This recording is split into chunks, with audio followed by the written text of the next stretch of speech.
So OnePlus just recently held their event for March of 2021 and announced some pretty cool new stuff. So let's take a look at everything they announced, and I'll give you my honest thoughts.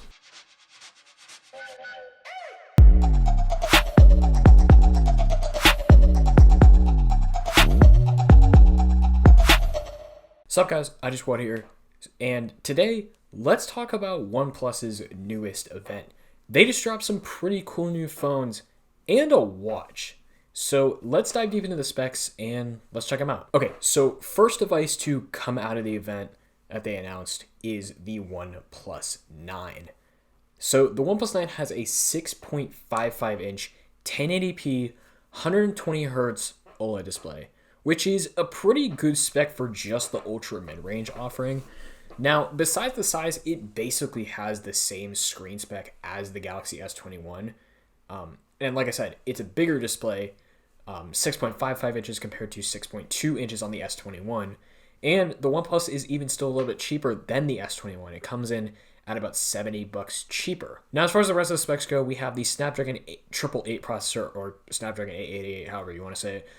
We have the Adreno 660 GPU, 128 or 256 gigs of storage, 8 or 12 gigs of RAM, and a 4,500 milliamp hour battery. Now, I'm a little surprised that there isn't a 512 gigabyte storage option, but I guess that's not that big of a deal. Just 256 gigs at the max seems a little bit underwhelming for 2021, but like I said, probably not a huge deal to everyone. Now, I didn't cover the cameras, but we're gonna get into that in a little bit later. A little bit later in the video. With that being said, now let's talk about the OnePlus 9R.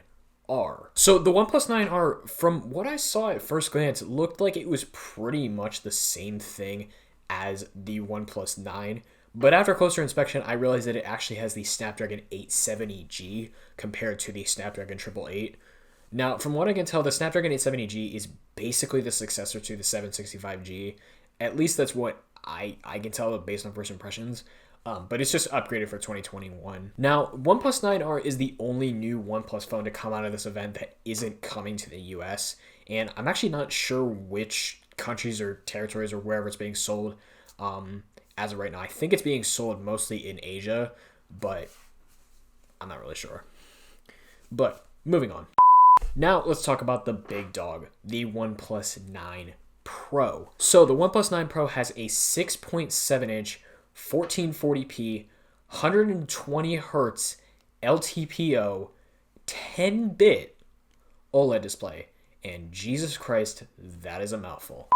Also, side note, if you see any sources stating that the OnePlus 9 Pro has a 144 hertz display, ignore it, because it's not true. Okay, specs. We have Snapdragon 888, Adreno 660, 128 or 256 gigs of storage, and 8 or 12 gigs of RAM, and a 4,500 milliamp hour battery. Okay, these all seem way too closely related. Anyways, the OnePlus 9 Pro starts at $970, but that's only for the base model. If you want the 256 gig model with 12 gigs of RAM, you're going to be paying $1,069. God, I am so immature. I told you I was going to wait to talk about the cameras. Well, let's talk about them.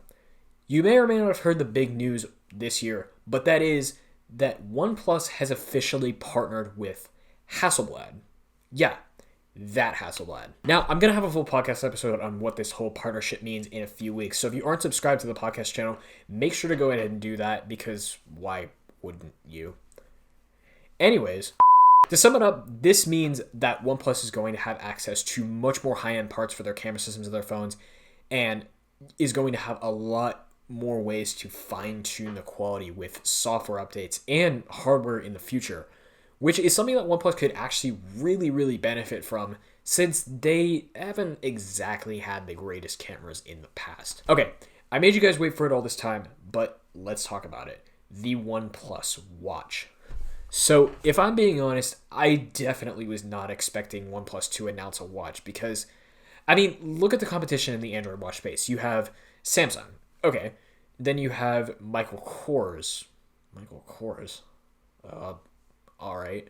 You have Fossil and a few others, but none of them really get that far off the ground because of one simple reason. the Apple Watch. The Apple Watch just destroys all competition that tries to come in its path because just time and time again, it's the people's choice. So OnePlus Watch looks underwhelming because you have what looks to be a completely proprietary OS. You have no cellular connectivity. You have only 4 gigabytes of storage.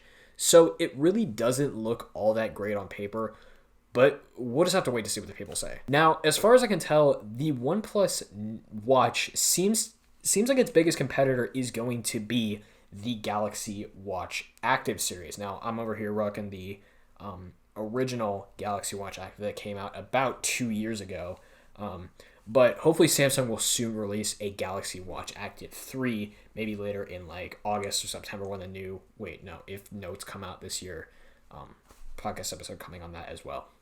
Anyways, so the OnePlus Watch is going to start at $160, which actually is a pretty good deal considering that the Apple Watch Series 6 starts at $400, and even the cheaper Apple Watch SE starts at, I think, around $230 or something like that. Actually, what is it? You want to check that for me? Post-production, IG squad. But with that being said, that is going to wrap it up for this video. Hopefully you guys enjoyed. If you did, make sure you guys smash the thumbs up button, hit that subscribe button down below, follow me on Snapchat, Instagram, Twitter, TikTok, and Twitch, and I'm going to catch you guys in the next one. Peace.